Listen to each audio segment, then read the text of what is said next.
From there, he and the Mayan Council would take them into the jungles of Guatemala to watch the Mayan Council begin to bring their knowledge together again, and also to perform ceremony with this world group. Well, this was easy for me. It took about 60 phone calls, and it was done. They came from 23 countries. In this invited group was Grandfather Eric from the Hopi tribe and 3 elders from the Sierra Nevada, Santa Marta of Colombia, South America. One was a Kogi Mamos, and the other was an Arawakos Mamos and his brother. These 2 tribes are significant because of the ancient past. Don Alejandro told me that the Maya were originally from Atlantis. I had known this for years, but it was pretty powerful to hear this from his words. And so let's revisit Atlantis for a quick moment to take a look and to see why these other 3 tribes, the Hopi, the Kogi, and the Arawakos, were so important.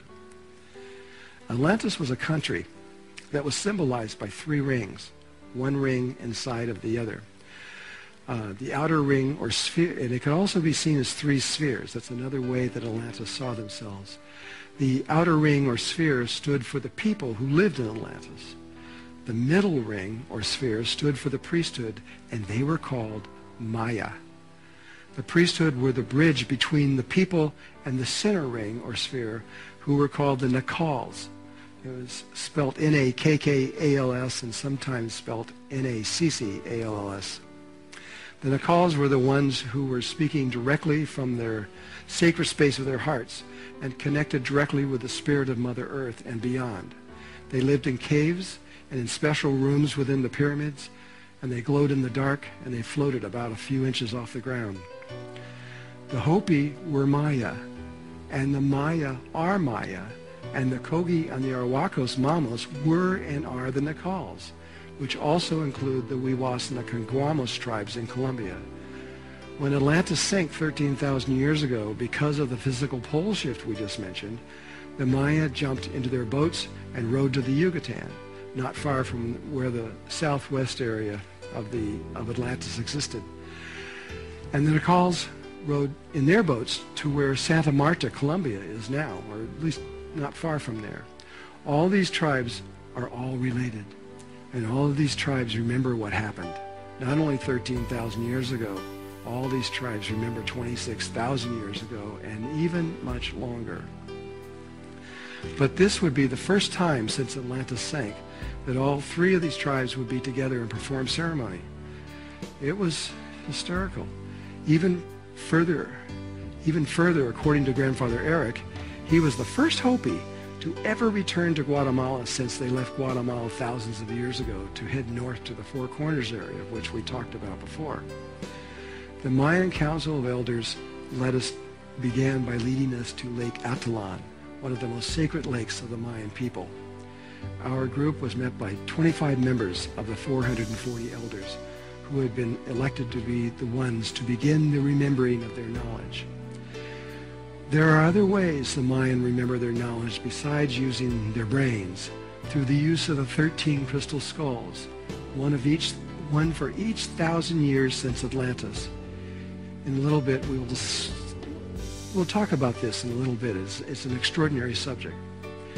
The world group sat down in a half circle around the 25 Mayan elders as they began with the Mayan glyph for the number 0.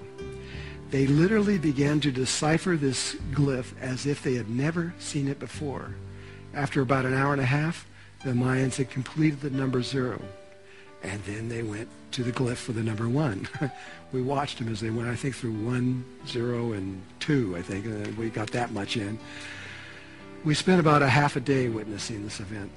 And then our part was over. The world watched as the Mayans began to recreate their knowledge, and the prophecy was fulfilled. The next morning, the Mayan Council of Elders took us by boat to the far side of Lake Atitlan, to a place where only Mayan ceremony is performed. This was to be a Mayan fire ceremony. The boat ride over these waters, was something that every person there will probably remember for the rest of their life.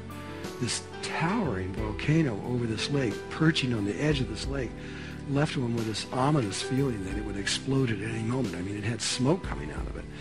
And no wonder the Mayan did the fire ceremony there. On a remote beach, with the sound of the waves lapping endlessly and the deep blue sky forming the heavens above us, Don Alejandro shaped our diverse group into a circle. And in near silence, after an hour-long preparation with each stage of the fire ceremony carefully and geometrically created, this beautiful arrangement of rocks and herbs and candles and other sacred objects was ready for the fire to give life to the ceremony. This was very unusual.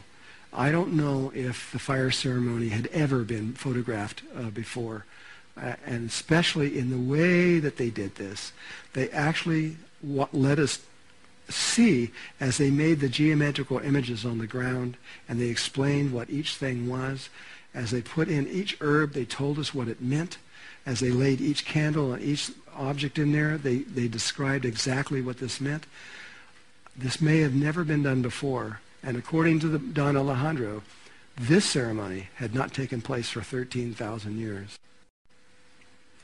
The Hopi, the Kogi Mamos, and the Awakos Mamos, and the members of the Mayan councils of elders, and Don Alejandro, and our humble group from all over the world, lowered our heads in prayer as the first flames began to reach to the open sky. Though we were from all over the world and from many different traditions and cultures, we all entered into our hearts and emerged in prayer with one voice and one heart.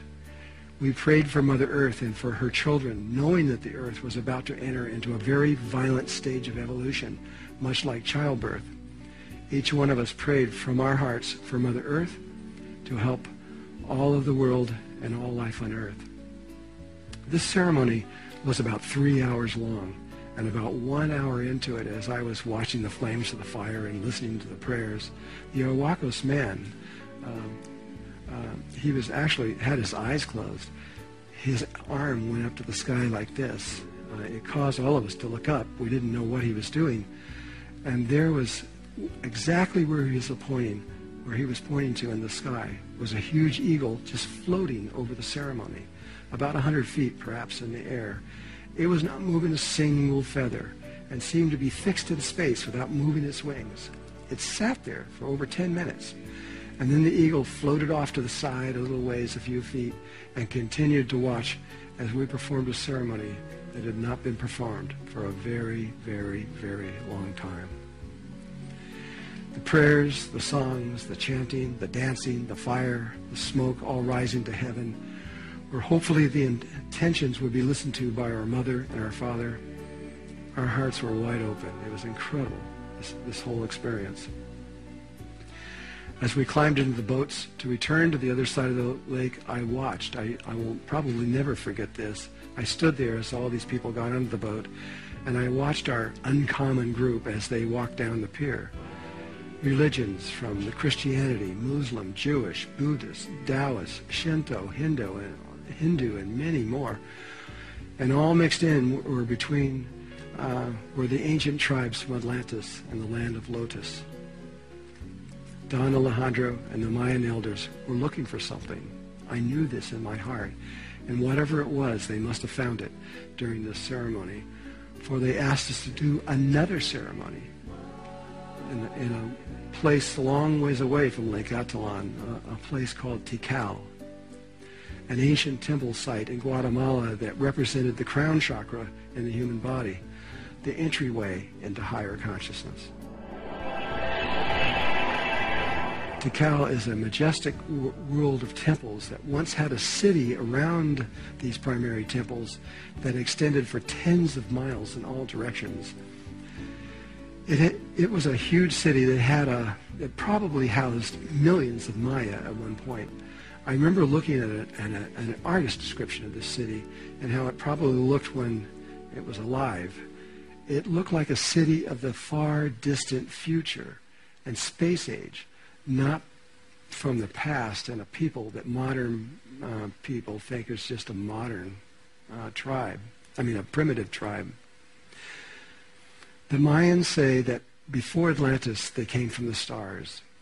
And if you were to look at what had been discovered in Tikal in the early 1980s, and you saw this all, you just might begin to believe.